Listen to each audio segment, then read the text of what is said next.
morning, my dear students. How are you? I hope you are good at your home. Now, today we are going to two poem. Poem number 8 and 9. First, poem number 8, vocation. Vocation means पेशा, कुछ हमारी जो field जिसमें हम आगे बढ़ते हैं. On your way to school or market, you see many people at work in pair, discuss what they have noticed and then they read the poem. Listen. First of all, I read the poem and then I will explain it. When the gong sound 10 in the morning and I walk to school by our lane, every day I meet the hawker crying, bangles, crystals, bangles. There is nothing to hurry him on. There is no road he must take, no place he must go, no time when he must come home. I wish I were a hawker spending my day in the road and crying bangles, crystal bangles. When at 4 in the afternoon I come back from the school, I can see through the gate of that house the gardener digging the ground. He does what he likes with his spade. He soils his clothes with dust. Nobody takes him to task if he gets back in the sun or gets wet. I wish I were a gardener digging away at the garden with nobody to stop me from digging just as it gets dark in the evening and my mother sends me to bed. And I can see through my open windows the watchman walking up and down. The land is dark and lonely and the street lamp stands like the chained pin one red eye in the hillside. The watchman swings his lantern and walks with his shadow at his side and never once goes to bed in his life. I wish I were a watchman walking the street all night chasing the shadow with my lantern. Now, what is in the poem? इसके अंदर ये बताया गया है कि एक बच्चा जब रोज़ स्कूल जाता है तो उसका वो वोकेशन होता है. एक बच्चा जब स्कूल जा रहा है, every day the child walks to he school at 10 in the morning. Every day he meets bangle seller, यानी हर दिन वो बैंगल सेलर से मिलता है. And the man goes about at ease all day long. The child is tempted to adopt the vocation to that happy hawker. चाल ये सोच के ऐसे होता है कि शायद मैं भी ये मतलब फील्ड अपना लूँ तो मुझे भी कोई नहीं कहेगा. फिर जब वो वापस आता है स्कूल से तो वो देखता है कि गार्डनर है, वो गार्डन में मतलब मिट्टी को ऐसे खड्डा खोद रहा है, तो उसके कपड़े भी गीले हो गए हैं.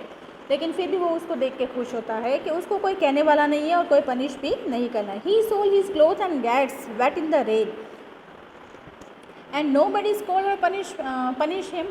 The child wishes he too were a gardener free to do what he like. यानी ये भी बच्चा सोच रहा है कि अगर मैं गार्डनर बन जाऊँ तो भी मैं इसकी तरह हो जाऊँ, मुझे कोई बोलेगा भी नहीं. फिर एट नाइट क्या होता है कि जब वो वॉचमैन को देखता है, अप एंड डाउन ऐसे मतलब कर रहा है वो पूरी रात. The watchman carries lantern and keeps walking in the land all night. वो देख रहा है कि पूरी रात वॉचमैन ऐसे गली में, शेरी जिसको बोलते स्ट्रीट, उसमें वो चल रहा है.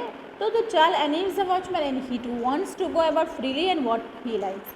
तो वो ये भी सोचता है कि मैं भी शायद वॉचमैन की तरह बन जाऊँ, तो मैं भी I like to do what I like, मैं भी कुछ कर सकूँ जो मुझे पसंद है.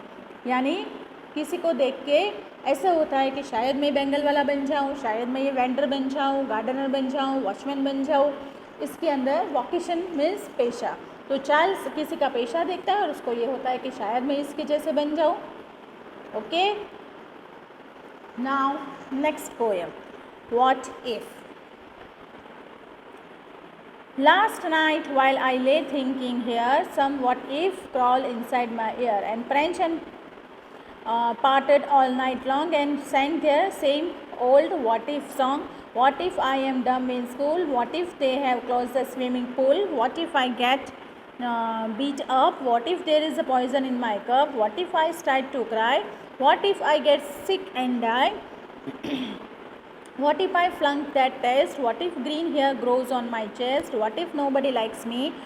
What if a bolt of lightning strikes me? What if I don't grow taller? What if my head starts getting smaller? What if the fish won't bite? What if the wind tears up my kite? What if they start a war? What if my parents get divorced? What if the bus is late? What if my teeth don't grow in straight? What if I tears my pants? What if I never learn to dance and everything seems well and then the night time what if strikes again. Yani in this poem there is a poem of a one young girl. ठीक है, एक the narrator is a young girl and her mind is sometimes filled with doubt and fears. उसका mind क्या था, ये जो poem है वो एक यंग गर्ल के बारे में है और वो इसमें ये बताया गया है कि उसका माइंड है वो हमेशा डाउट और फियर से यानी प्रॉब्लम्स और डर से भरा हुआ था।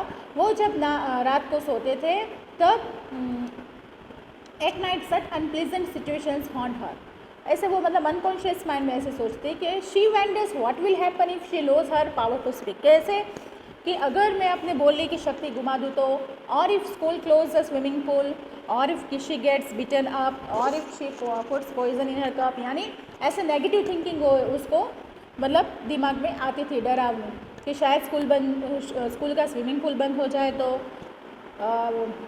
फिर मैं अपने कप में पॉइजन डाल दूँ तो it is also possible that she may get sick in die, ये भी हो सकता है कि शायद मैं मर भी जाऊँ और बीमार भी हो जाऊँ और शायद मैं एग्ज़ाम में भी फेल हो जाऊँ, अगर मेरी हाइट बढ़ना बंद हो गई तो, अगर मुझे लाइट में करंट आ गया तो, and the other such bad situation and that the wind में टीयर्स अप द काइट, शायद मैंने एक पतंग जगाई और वो टूट गई तो, एंड और टिट ग्रो इरेगुलर, अगर मेरे जो टिथ है वो टेढ़े मेढ़े आए या तो वो टूट गए तो, एंड शी में नेवर लर्न टू डांस, अगर मैं कभी डांस नहीं सीख पाई तो, and when she wake ups next morning, और ये सब मतलब उसके दिमाग में सोते समय ऐसे ख्याल आते हैं, और जब वो दूसरे दिन उठी then everything looks fine and normal, तो उसने देखा कि सब कुछ फाइन है और नॉर्मल है, but her fears return at night again, फिर सिर्फ उसका फियर है वो रात में आएगा। Okay students, bye bye.